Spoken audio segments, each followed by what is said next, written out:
Station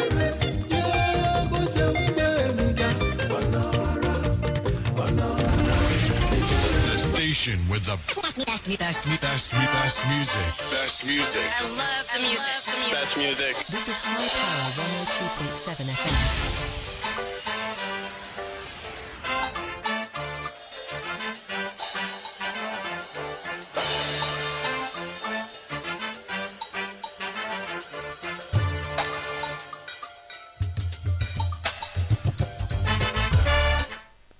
Very beautiful morning out there to our darling audience from the studios of iPower 102.7 FM. So welcome to the program In the Papers, your daily companion to stay informed and up to date. On this program, we shall be taking you through major headlines, breaking stories, and key headlines making rounds in today's papers, from politics to business to health and sport. Of course, I remain your host, Florence Ibarema, and ABDULRASAQ ALAWAYE. We shall be going on a short break. When we come back, we'll start with the headlines for today's stories.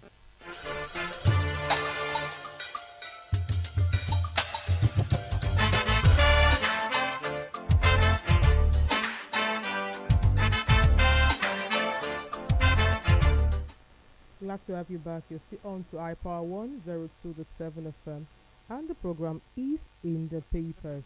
Today we shall be taking you through stories from the Hope newspapers. We have stories from the Guardian newspaper, Daily Post newspaper, and the Punch newspaper, while my colleague has stories from... We have the Nation newspaper, we have the Tribune newspaper, the Hope newspaper, and the Daily Post newspaper as well.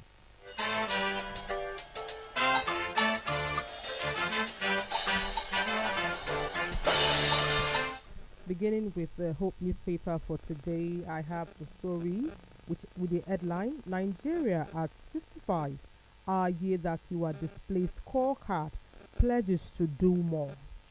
Still on the Hope newspaper as well, we have no opposition can stop Tinubu in 2027, says Ondo APC elders. Yes, and from the Hope newspaper, where I have Tinubu calls for farmers, for farm factory to drive the economy. Moving on to the Punch newspaper, where we have Pegasus strike, NNPC laments losses as union halts action. Still taking stories from the Hope newspaper, where we have Ondo Amotekun debunks bribery allegations against assembly members. Away from that to the Nation newspaper, where we have Soyinka, why I accepted renaming of National Arts Theatre after me. And away from the Hope and straight to this day newspaper, where we have Kogi offers access to 76,000 enrollees in health insurance scheme. On the Punch newspaper as well, we have one doctor attend to over 9,000 Nigerians, says NAT. And still taking stories from this day newspaper, we have DSS DG orders release of wrongfully detained businesswomen and others. On the Punch newspaper, planes collide on runway at New York airport. And straight to the Punch as well, where I have Pegasus strike, NNPC lament losses as union hot action. On the Daily Post newspaper, we have Khan clerics lawyers take position on new salmon policy in Niger State. Still talking politics, where we have from the Punch, Fubara sacks commissioners and others. On the Daily Post newspaper as well, we have PDP crisis. APC used senior members to destabilize party, says Atiku. And still on the Punch newspaper from my hand, where I have Nigerians languish in prison as Ethiopia spoils repatriation MOU. Talking about 2027 on the Daily Post newspaper, we have internal rivalry may consume ADC, says Lukman. And still taking stories from the Punch newspaper, where we have NIS begins crackdown on foreigners with expired visas. On the Tribune newspaper, we have Tinubu-led APC as destroy legacy of previous administration, says Peter Obi. And of course, still talking Nigeria at 65, governors call for unity and sacrifice. Also taking story from the Punch newspaper, we have Igbo 06 Ladoja's help over account frozen by federal government. And now to the Nation newspaper, where we have Akpabio to Tinubu prepare to receive more opposition governors into APC. And lastly, from the Daily Post newspaper, we are talking about 2026 World Cup. We have you cannot change the location of matches, says FIFA ideas President Trump. And also taking stories from the Daily Post, where we have PDP void Cross River Congress inaugurates caretaker committee. And with that, we'll go on a short break. When we come back, we'll give you details of this story and more.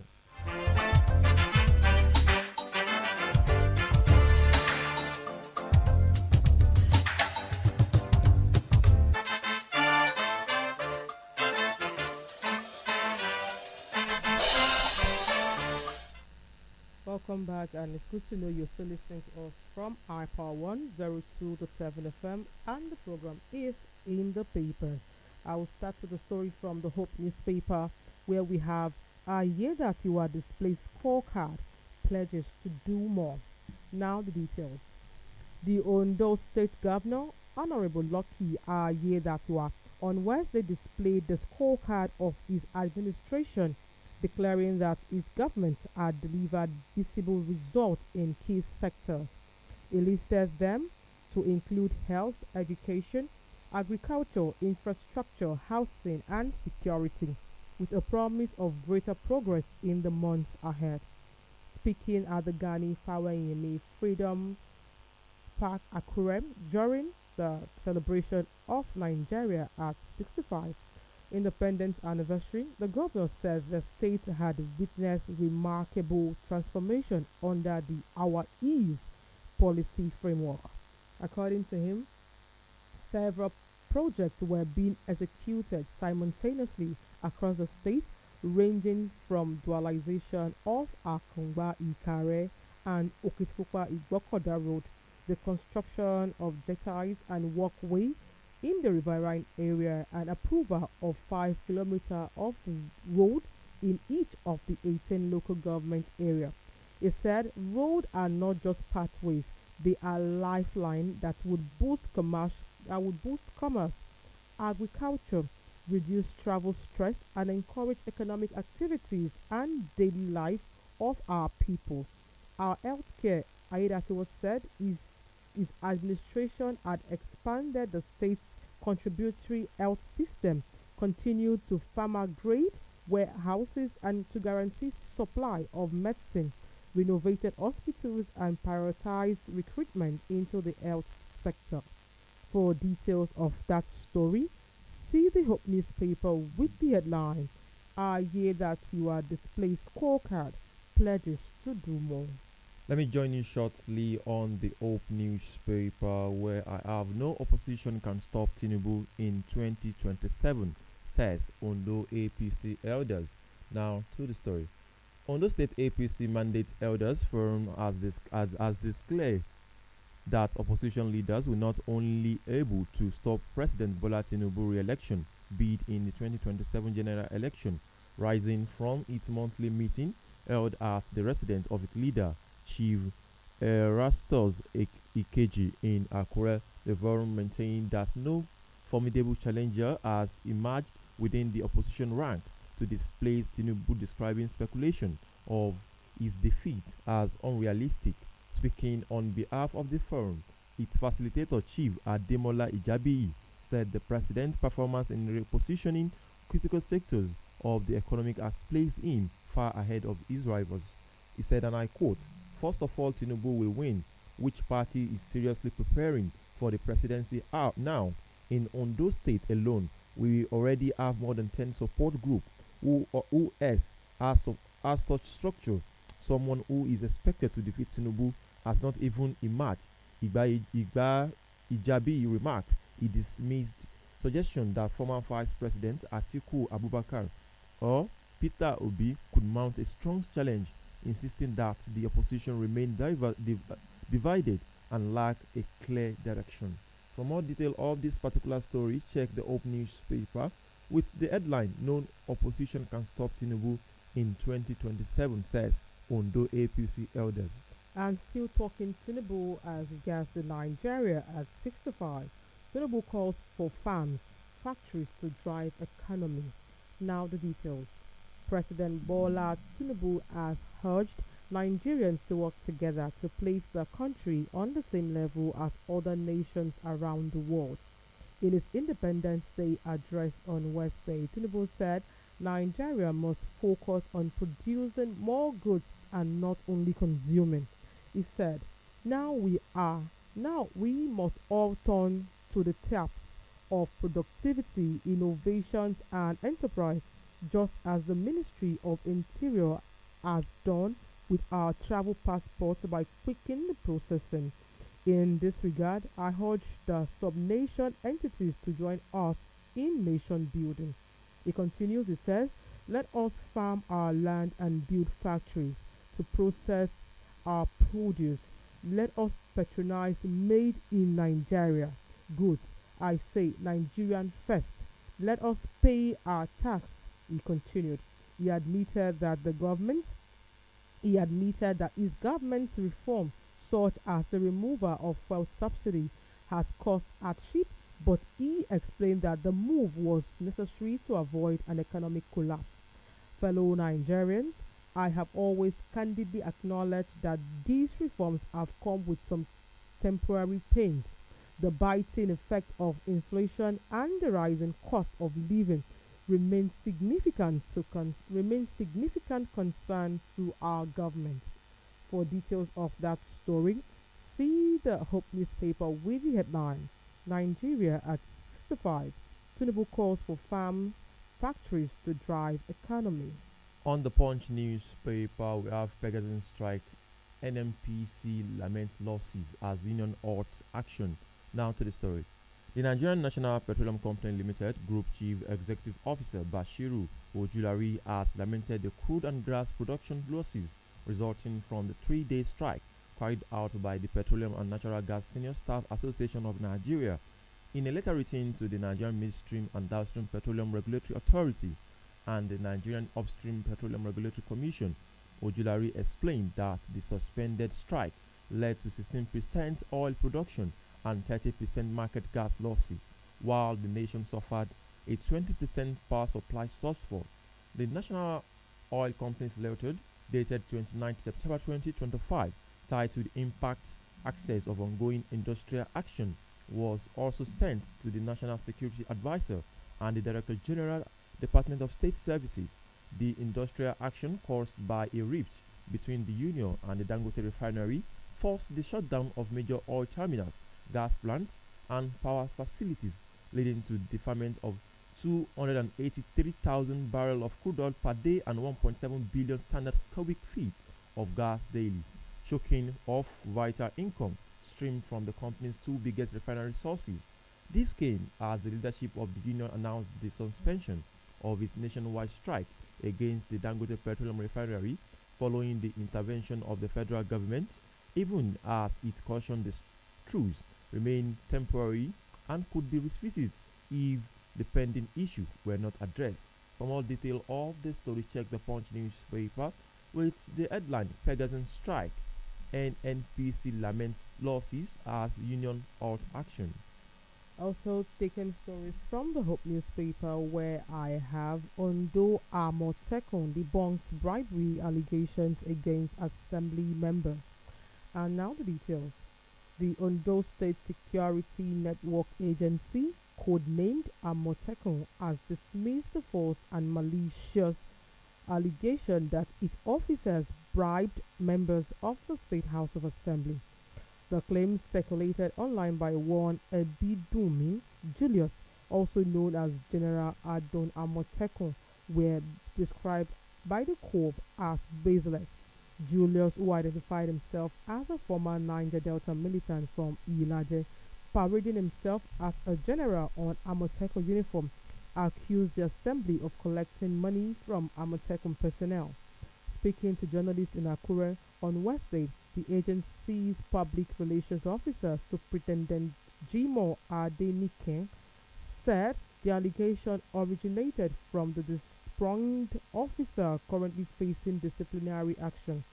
It says The House of Assembly only invited senior officers of the court during an official visit where they gave advice and stern warning the, to ensure the outfit performs better.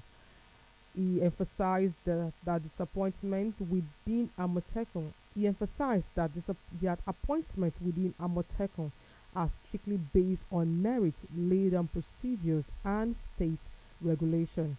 Adenike further revealed that the officer behind the allegation is being tried on 5 charges, including suspected involvement in murder, absconding from duty, gross negligence, drug abuse, and conduct capable of bringing the court into disrepute. For details of that story, see the Hope newspaper with the headline Ondo Amotekun debunks bribery allegations against assembly members. On the Nation newspaper, we have Shoyinka why I accepted renaming of National Arts Theatre after me. Now, to the story. Nobel literature Professor Wale Shoyinka yesterday explained why he accepted the renaming of the National Theatre Lagos after him. He said he never believed that the momentum could never be rewound. He admitted that he accepted the honor with mixed feeling despite being a critic of many past leaders who appropriated public momentums. He said, and I quote, I have to stand up in public and watch my name being put up as yet another appropriator. It is just doesn't seem very well for me. Soyinka, who spoke at the reopening of the Wale Soyinka Center for Culture and Creative Art, formerly known as National Art Theatre, Igamu, Lagos, said he accepted to eat his words if the monumental turnaround of the theatre complex is what he would get in return. He explained that before the renovation of the deficit, he thought it was irredeemable, but the banker committed made me eat my word. He said the bankers committee had done a great job and brought the deficit to the global standard. He said that with the recreation of the deficit, Nigerians can now watch African theatre at home instead of traveling abroad. For more detail of this story, check the Nation newspaper with the headline Shoyinka why I accepted renaming of National Art Theatre after me.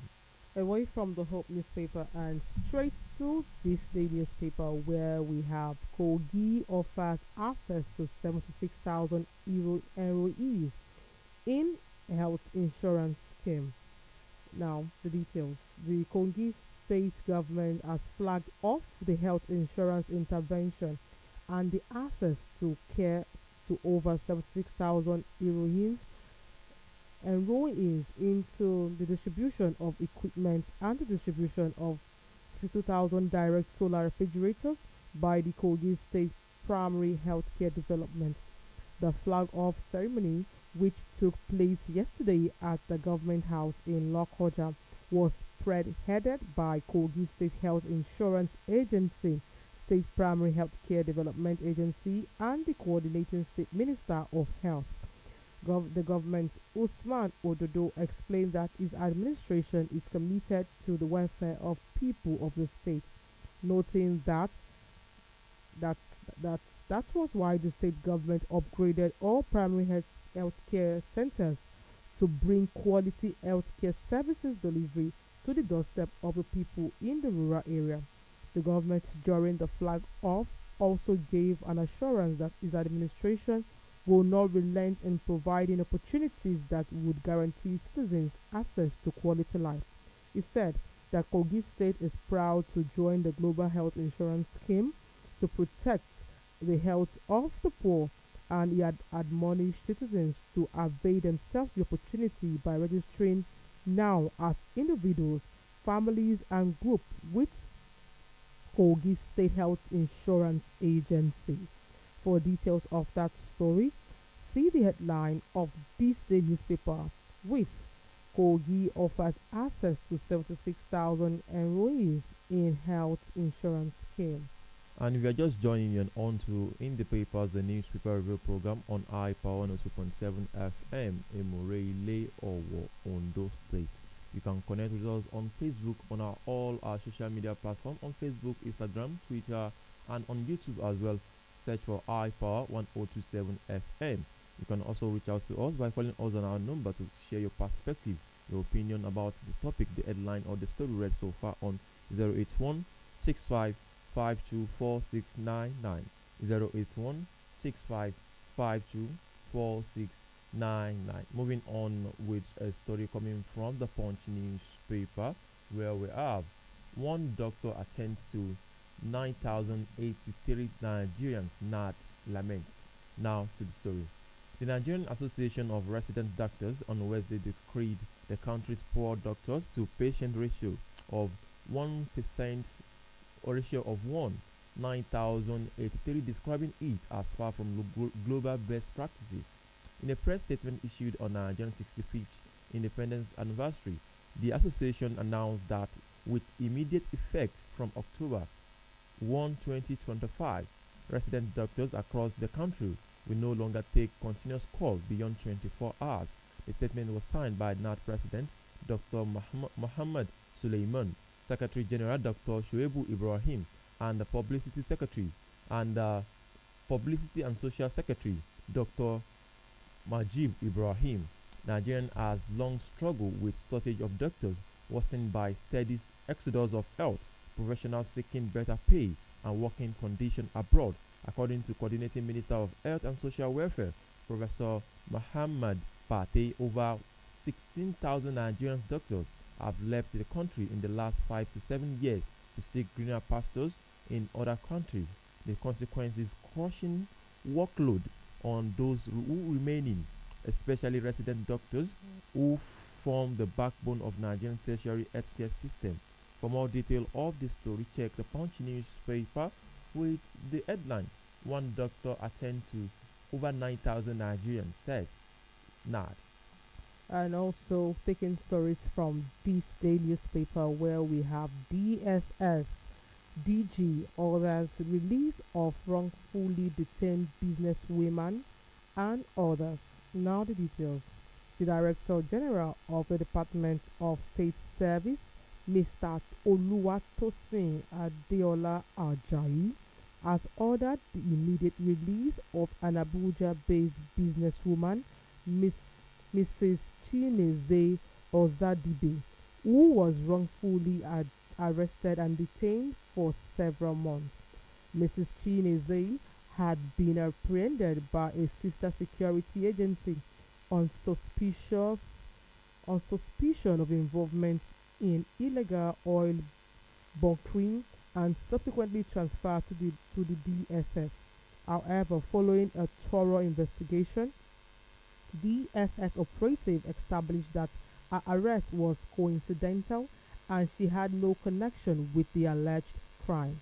In their words, it says, in the course of investigation, DSS officers discovered that the businesswoman's arrest was coincidental. A credible security source disclosed. Convinced of her innocence, the DG directed her release and approval of compensation of 10 million naira. In addition, Mrs. Chimeze released.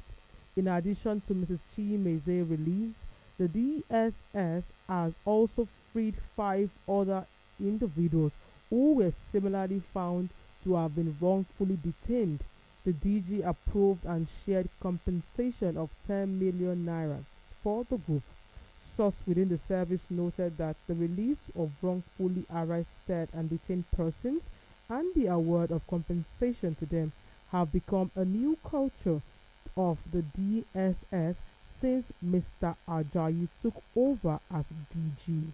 For details of that story, see this day newspaper with the headline, DSS DG orders release of wrongfully detained businesswomen and others. Away from that to the Daily Post newspaper, where we have can clerics lawyers take position on new sermon policy in Niger State. Now to the story. Everyone going to sermon on Friday should bring a scripture for review. With those words, during a TV interview, Governor Umar Bago of Niger State introduced a new policy that has stirred heat debate across the state. The directive, which also required clerics to obtain licenses within 2 months, has been welcomed by some as a tool for peace, but criticized by others as a threat to freedom of worship. Sermon law not new, only revived to sanitize preaching, says Niger DG. The Director General of Niger State Religions Affairs, Umar Farouk, has explained that the new directive on religion preaching is not a fresh policy but an existing law being revised. Speaking in an exclusive interview with Daily Post on Sunday, Farouk said the law has been in place since 1985. He said, and I quote, "We have law in Niger State. There had been an edict law since 1985, so it is not a new policy. The preaching law has been in existence. We are just trying to do is to revive the law to make it useful so that we can have a peaceful environment and avoid creating tension," he explained while speaking to newsmen. And also can clarify Niger preaching law says Christians not affected for now. Daniel Atori Media hailed to Reverend Baluz Dahua Yohana, chairman of the Christian Association of Nigerian CAN, Niger State chapter, has clarified that the state government's directive on licensing preachers currently apply only to Islamic clerics, not Christians. Speaking in an interview with Daily Post, Atori said the government move was misunderstood at first because the memo went viral on social media without context, creating the impression that both pastors and imams were required to submit their sermon. And also cleric warns against extremism, rivalry, and political manipulation.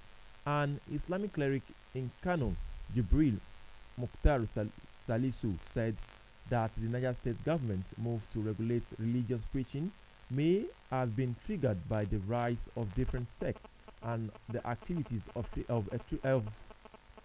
extremist preachers.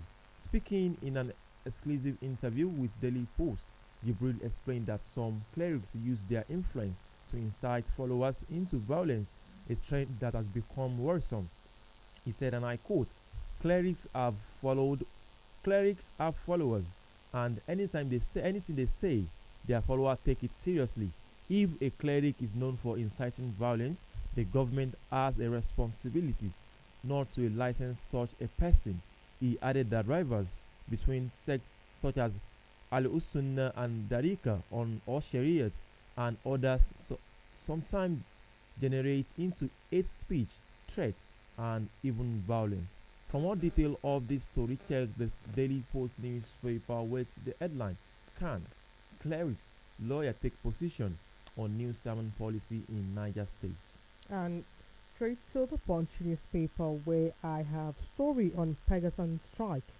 NNPC laments losses as union opt actions. Now the details. The Nigerian National Petroleum Company Limited Group Chief Executive Officer Bashiru Ojulari has lamented the crude oil and gas production losses resulting from the 3-day strike carried out by the Petroleum and Natural Gas Senior Staff Association of Nigeria. In a letter written to the Nigerian Midstream and Downstream Petroleum Regulatory Authorities and Nigerian Upstream Petroleum Regulatory Commission, Ojulari explained that the suspended strike led to 16% oil production and 30% market gas losses, while the nation suffered a 20% power supply down, 20% power supply shortfall. The National Oil Company's letter dated 29 September 2025, entitled Impact Assessment on Ongoing Industrial Action, was sent to the National Security Advisor and Director General, Department of State Service.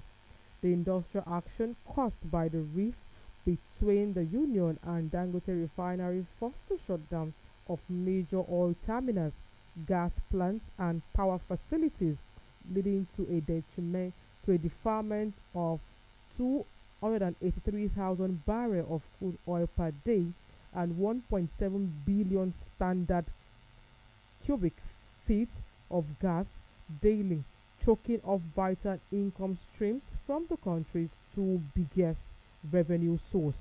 This came as the leadership of the union announced the suspension of its nationwide strike against Dangote Petroleum Refinery following the intervention of the federal government, even as it cautioned that they remain temporary and could be revisited if the pending issue is not addressed. For details of that story, see the Punch newspaper with the headline Pegasus strike. NNPC laments losses as union ought actions. Moving on to the Punch newspaper, where we have plane collide on runway at New York airport. Now to the story.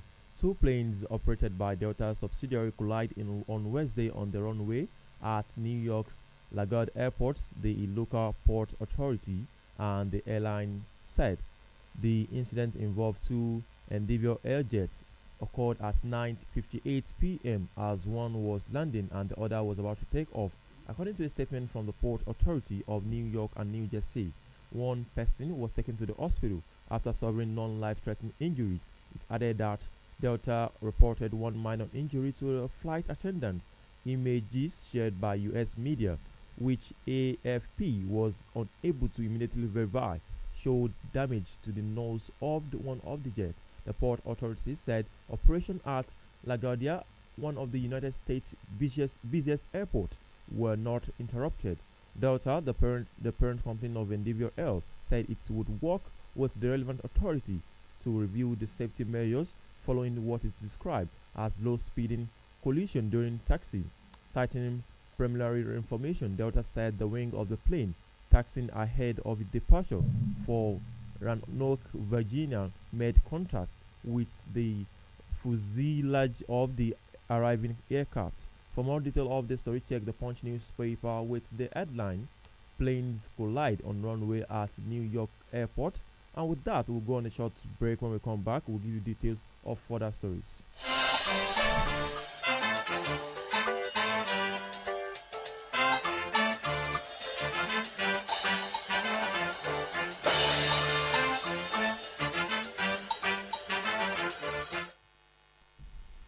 Welcome back, and you're still listening to iPower 102.7 FM, and the program is In the Papers. Straight to the Punch newspaper, where I have Fubara sacks commissioners and others. Now the details.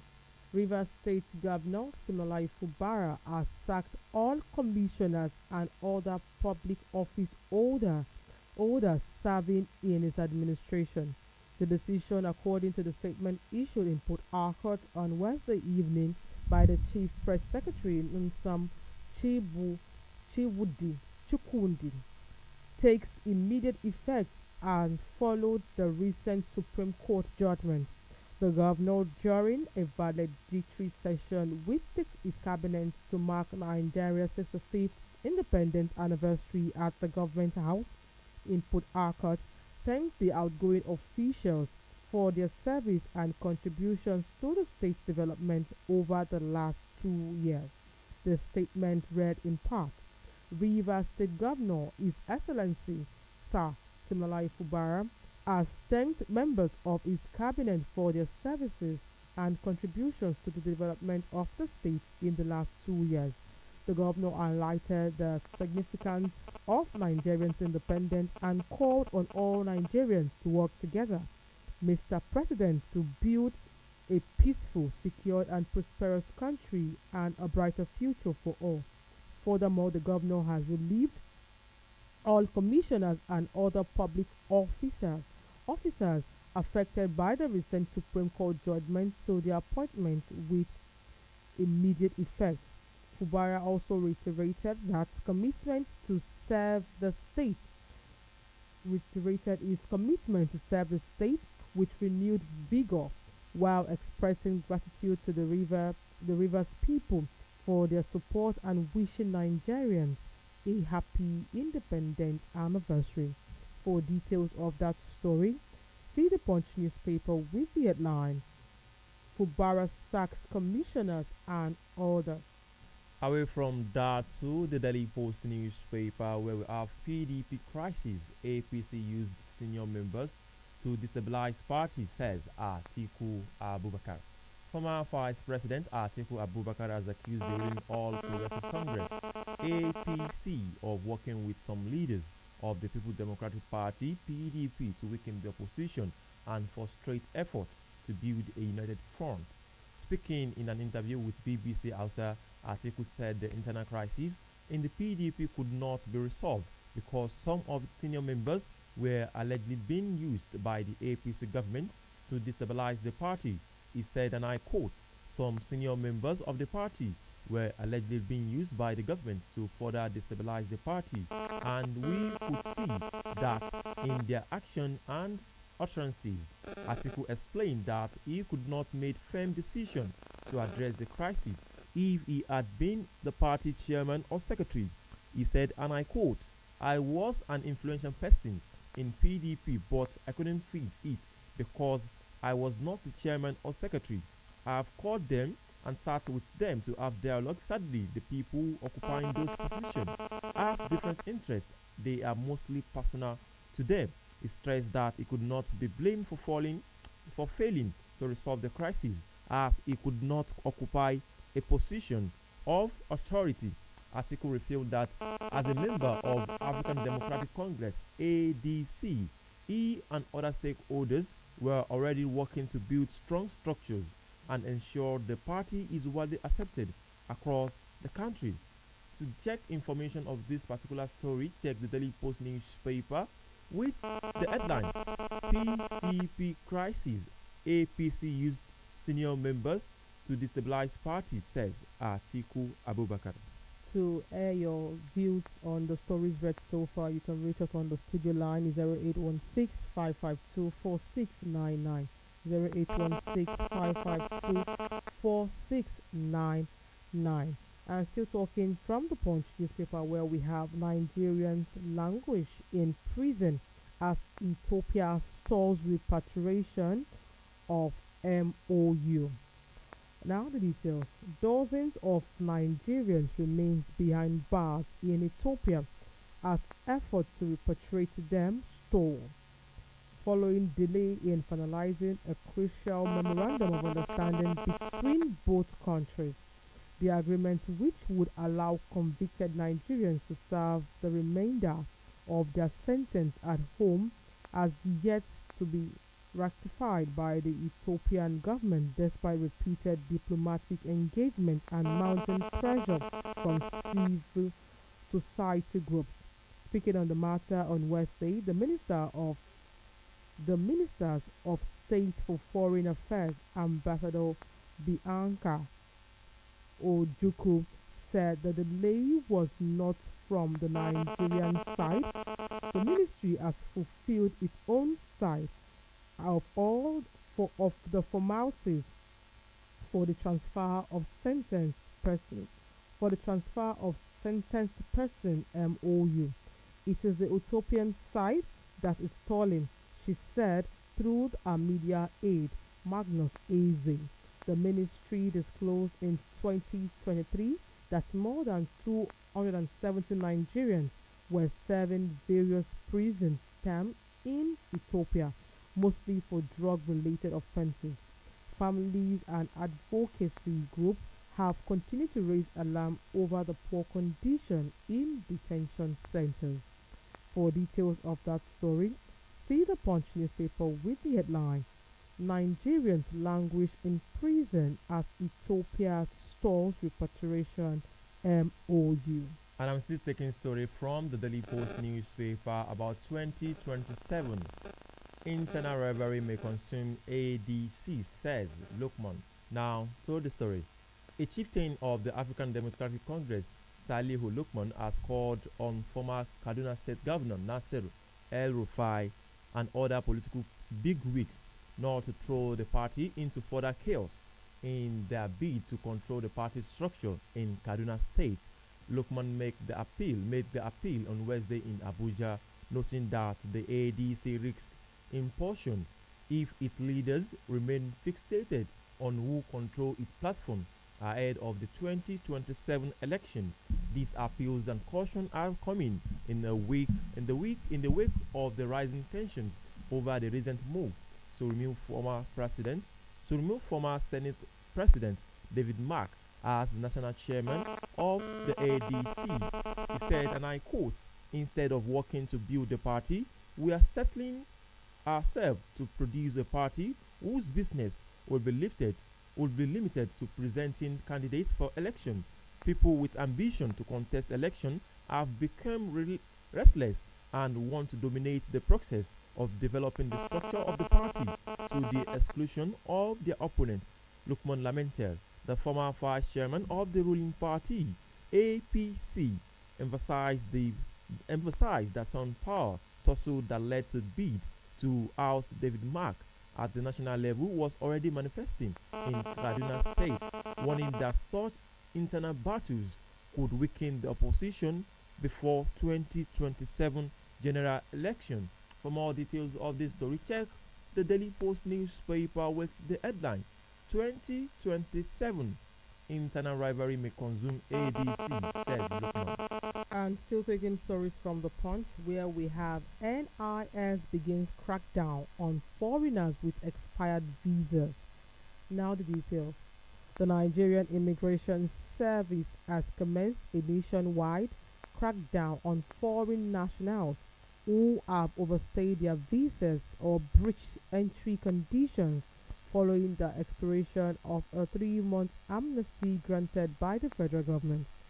The amnesty, which opened on July 5 and lapsed at the midnight on September 30, allowed foreigners with irregular immigration status to regularize their stay without penalties. With the expiration of the amnesty period, effective October 1, 2025, enforcement actions will commence nationwide against foreign nationals who have overstayed their visas or violated their entry conditions. NIS spokesperson Akinshola Akinlabi said this in a statement on Wednesday. The exercise targets holders of expired visa on arrival, expired single and multiple entry short visit or business visas, and individuals with expired comprehensive experience, residence permits, and automated cards. Foreigners caught in violation face removal, daily fines, and entry ban. Overstayers of less than 3 months risk deportation, a $15 daily fine, or a 2-year entry ban. Those who overstayed between 3 months and 1 year face removal, daily fines, and face removal, daily fines, or a 5-year entry ban, with individuals exceeding 1 year risk deportation and up to a 10-year or permanent entry ban. The service said that the measure are aimed at safeguarding national security and ensuring strict compliance with immigration law. Interior Minister Olubunmi Tunji Ojo had earlier warned members of the diplomatic corps to advise their nationals to take advantage of the amnesty window, stressing that Nigeria immigration law are not meant to be abused but respected. For details, see the Punch newspaper with the headline NRS begins crackdown on foreigners with expired visas. Let me join you shortly on the Punch newspaper as well. We have Brazil slam Israel's Gaza aid interception, demands detainee safety. Now to the story. Brazil condemned Israel on Wednesday after the Israeli Navy intercepted a flotilla carrying aid to Gaza with several Brazilian nationals on board, including a lawmaker. The global Sumud flotilla, involving around 45 vessels carrying politicians and activists, left Spain last month, aiming to break Israel's blockade of the Palestinian territory, where the United Nations says famine had set in after nearly 2 years of war. Israeli forces stopped more than a dozen boats as they were sailing through Mediterranean Sea in international water. Organizers said Brazil disclosed the Israeli government's military action, which violates rights and endanger the physical well-being of peaceful protesters. The foreign minister said in a statement. He said further, Brazilian Foreign Minister Mauro Vieira earlier said that his government had communicated directly to Israeli its concern for the 15 Brazilians taking part in the flotilla, who include Deputy Luciana Lins. Brasilia is one of many governments worldwide that have called on Israeli to remove restrictions on humanitarian aid allowed to enter Gaza Strip. For more detail of the story, check the Punch newspaper with the headline Brazil slams Israeli Gaza aid interception, demand detainee safety. And still taking stories from the Punch, where we have governors call for unity and sacrifice. Now the story. As Nigeria marked its 65th independence anniversary on Wednesday, governors across the federation, lawmakers, activists, and clerics reflected on the nation's journey since 1960, urging citizens to remain united, resilient, and willing to make sacrifices for true nationhood, while acknowledging Nigerians' democratic resilience and modest gains. The leaders stressed the need for collective resolve to tackle insecurity, cooperation, and economic hardship. Kaduna State Governor Uba Sani, in a message on his verified Facebook page, said Nigerians must draw inspiration from the struggle of the founding fathers. The KB State Governor Nasri Idris called for prayers and repentance as part of national rebirth. Also, the governor of Enugu State, Peter Umba, urged Nigerians to be patient with current reforms. Likewise, in Edo State, where we have Governor Monday described independence as a reminder of the sacrifices of Nigerian heroes, pledging to continue expanding infrastructure and youth opportunities.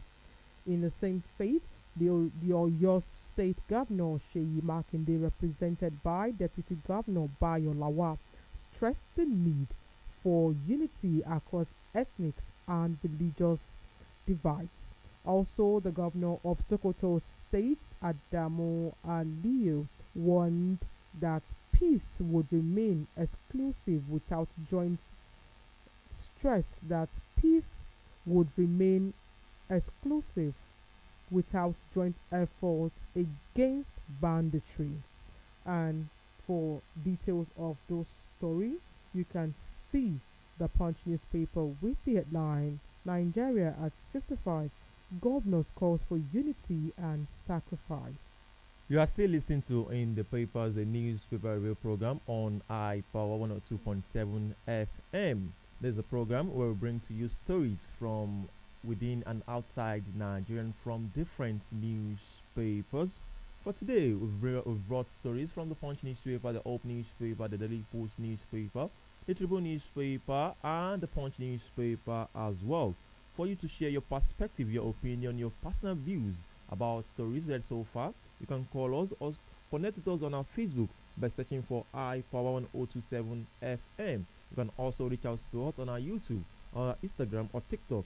Search for iPower 1027 FM. You can also connect with us via our phone number to call us to share your opinion on the headline. The story is read so far on 081 6552 4699.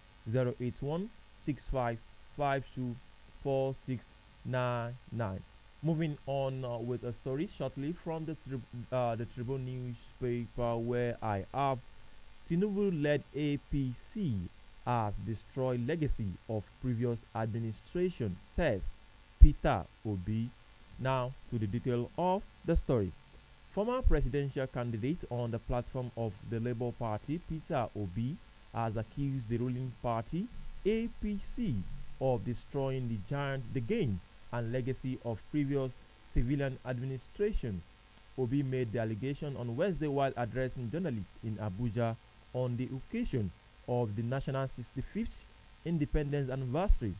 Obi, who noted that the country was in the path to global acclaim in the 1960s after it secured independence from colonial rule, acknowledged the confidence, passion, and determination to build a prosperous Nigeria that would stand alongside the world's most advanced nation, giving a trajectory of the democratic sojourn since 1999. The former presidential candidate declared that the landmark achievements of the erstwhile ruling party, the People's Democratic Party, in 16 years have been destroyed in a decade of the All Progressive Congress administration. These achievements were a significant legacy of previous administration. Peter Obi, who recalled debt forgiveness granted to the country under the former president, Chief Olusegun Obasanjo, lamented that the nation is facing crippled external debt to the tune of 2.5 trillion naira. In his speech titled "A Great Nigeria is Still Possible," Obi equally noted that as of 2014, under the Goodluck Jonathan administration, Nigeria was rated as the largest economy in Africa. Obi said, and I quote, on 1st October 1960, Nigeria gained independence to global acclaim as an emerging African economic and political power. Such was our potential that at that time magazine predicts that the rise of the true African superpower that will lead the continent with pride. Our founding fathers fought for the independence with confidence, passion, and determination to build a prosperous Nigeria that will stand alongside the world's most advanced nation. To check and to look for further information on this particular story, check the Tribune newspaper with the headline Tinubu-led APC has destroyed legacy of previous administration, says Peter Obi. And that's how far we can go on today's episode of In the Papers. We would like to take very few headlines read so far for today before drawing the curtains. We told you in the course of today's story from the Punch, where we have Governor calls for unity and sacrifice. We also told you on the course of the reading of the story that Pegasus strike, NMPC lament losses. And still talking from the Punch, where we have NIS begins crackdown on foreigners with expired visas. From the Punch newspaper as well, we brought to you that one doctor attends to over 9,000 Nigerians, says not. Of course, from the Hope newspaper, we read to you that Ayedatiwa displays scorecard, pledges to do more.